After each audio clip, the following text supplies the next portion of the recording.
저 동남아 가서 바이오 뭐 에너지 관련된 회사 인수하고 이런 경우가 되게 많습니다. 이제 그 얘기 뭐냐면은 이런 우리가 기계적인 IT나 이런 것들은 사실은 뭐 어느 정도까지 가게 되면은 더 이상 필요 없을 수 있거든요. 그렇지 먹는 거는 우리가 매일매일 세 끼 안 먹고서는 우리가 살 수 없기 때문에 앞으로는 식량 전쟁의 시대에 우리가 봉착이 될 것이다. 그래서 꿈과 희망이 아닌 21세기는 기아의 세기가 될 것이라고 경고를 하고 있습니다. 꿈과 희망. 우리가 생각할 때 뭐 꿈, 희망, 그것도 중요하지만은 당장 먹거리가 없으면요. 꿈, 희망도 없습니다. 그래서 앞으로는 식량 전쟁이 될 것이다. 그리고 아까 제가 얘기했지만은 GM 작물 재배 면적이 급속히 늘고 있어요. 예를 들어 지난 8년 동안 40배가 늘었습니다. 지금. 그러니까 세계 콩 생산의 1위가 미국이에요. 뭐 옥수수도 거의 1위고. 그러면 미국에서 생산하는 거 우리가 안 먹을 수 있어요. 밀은 아직까지 GMO가 없어요. 밀은 GMO 만들어서 팔려고 그랬는데 굉장히 반대가 심해갖고 넘어갔고, 감자도 미국의 큰 기업이 만들어갖고 출시했다가, 감자는 조금 가공을 많이 안 하잖아요, 집에서. 예를 들어서 옥수수는 사려고, 그 다음에 콩 같은 경우도 우리가 바로 먹는 건 별로 없지 않습니까? 거의 가공하는 그런 식품을 쓰다 보니까 소비자한테 다가오는 게 좀 적은 거예요.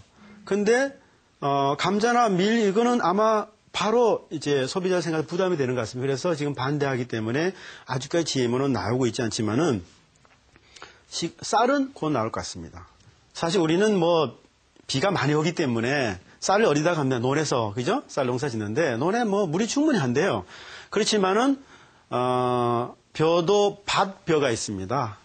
산에다가 이렇게 싣는 벼가 있는데 거기도 어느 정도 우리가 비가 와야 되는데, 그 인도나 이런 데서는 사실 논농산을 많이 하는데 가뭄 들어가고 굉장히 어려운 데가 많거든요. 그래서 최근에 서울대학교 교수님하고 명기대 교수님이 개발한 유전자가 가뭄에 강한 유전자를 벼에다 넣어갖고 그것이 인도 쪽에서 실증했던 굉장히 효과가 좋습니다. 그죠? 이제 그런 식으로. 예. 그래서 결국은 그 인도나 이런 나라 같은 경우는 예를 들어서 식량이 부족하고 그 어려운 환경에서, 아니 그렇지 않으면은 벼가 10%밖에 안 나오는데 이걸 써갖고 예를 들어서 뭐 80% 나온다 그러면은 그건 배고픈 것보다는 차라리 뭐 유전자가 하나 더 들어간 거. 제가 말씀드렸잖아요.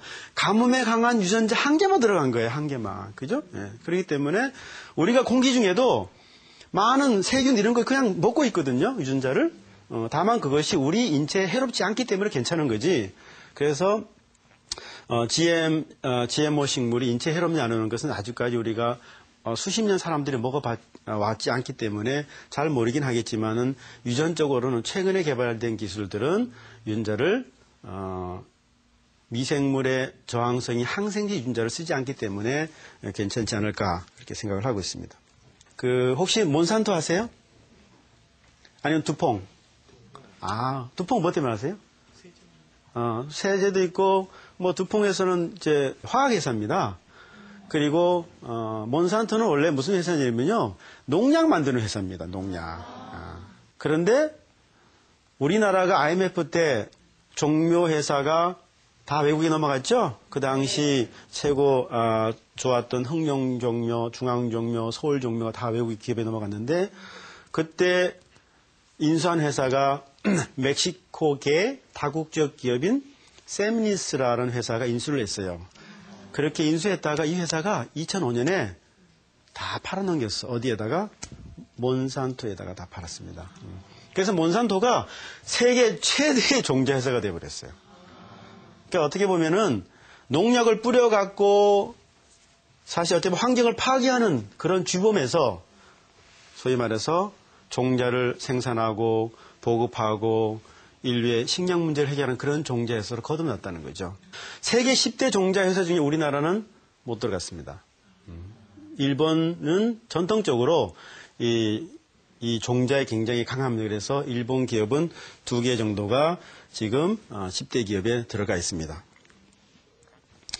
그리고 두퐁은 2009년에 인도의 종자 기업 2개를 인수해버립니다. 그러니까 합병해버리고요. 그리고 인도에다 큰 종자 연구소를 짓고 이제 그렇게 합니다. 그런 식으로 보통 종자 개발하는데 우리가 10년에서 20년 걸리거든요. 감자 품종 개발하는 것도요.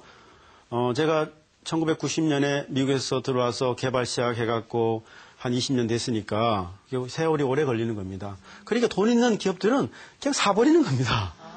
예, 왜냐 그러면 내가 돈이 아무리 많아도 10년을 기다려야 되니까. 왜냐하면 한 번 심고 또 그 다음에 또 심고 어떻게 하냐면 육종은 어떻게 하면 처음에 내가 10,000개로 시작하면요. 10,000개에서 그 다음에 9,000개 버리고 1,000개를 또 가져갑니다. 또 그 다음에 또 900개 버리고 100개만 가져가요. 그 다음에 또 90개 버리고 10개 가져가고 10개 중에 이래서 마지막에 한두 개를 한 10년 지나면서 우리가 선발하게 되고 그럼 한 지역에서 안 되잖아요. 제주도도 심어보고 강원도 저기 평창에도 심어보고 그 다음에 충청도 심어보고 그 다음에 저 춘천에도 심어보고 이런 식으로 해서 지역에 적합한지 적응성 테스트를 하고 난 다음에 우리가 이것은 좋은 품종이라고 우리가 특허도 내고 국가에서 보증서도 받고 국가 품종으로 인정을 받게 되는 거죠. 그래서 특히 식량작물 같은 경우는 뭐 감자를 비롯한 벼나 이런 식량작물은 반드시 국가가 개발된 품종을 전국의 세 지역에 대관령, 중부, 남부 거기에다가 심어서 2년 정도를 시험 재배하고 난 다음에 기존에 농민들이 심고 있는 품종이랑 비교해서 우수하다고 인정할 때 내주는 게 국가 품종 목록 등재입니다. 그 얘기 뭐냐면 그 품종에 관해서는 농민들하고 문제가 생기더라도 품종은 보증한다. 그런 거거든요. 사실은 제가 개발한 품종들은 다 국가 품종 목록으로 등록이 되어 있다. 한번 자랑했습니다. 그리고 이제 하나 제가 하고 10대 기업 시장 점유율이요. 1996년엔 14%였다가 2004년엔 49%, 2007년에 몇 분인지 아세요? 67%. 그러니까 몇 개 기업이, 10대 기업이 전 세계 종자의 70%를 장악하고 있는 겁니다. 생각해 보세요. 종자를 가지고 있다는 얘기는, 내가 벼농사 짓고 싶은데 종자를 안 팔아요. 그러면 가격 계속 올라갈 거 아닙니까? 그죠? 그러면 식량을 조절할 수 있는 거예요. 그러니까 이렇게 70%로 급속히 올라가는 이유는 뭐냐면요. 이 몬산토가 GMO 관련 특허를 거의 다 가지고 있어요. 전 세계 특허를요. 그렇기 때문에 지난 8년 동안 GMO가 40배가 늘었다고 보시면 되겠습니다. 그래서 최근에 이제 아까 제가 잠깐 말씀드렸지만은 독수리 오형제 일명 Five Brothers 세상의 밥상을 장악한 Five Brothers라 그래요. 그 얘기 뭐냐면 5개 회사입니다. 미국의 카길, 그 다음에 미국의 ADM, 그 다음에 프랑스의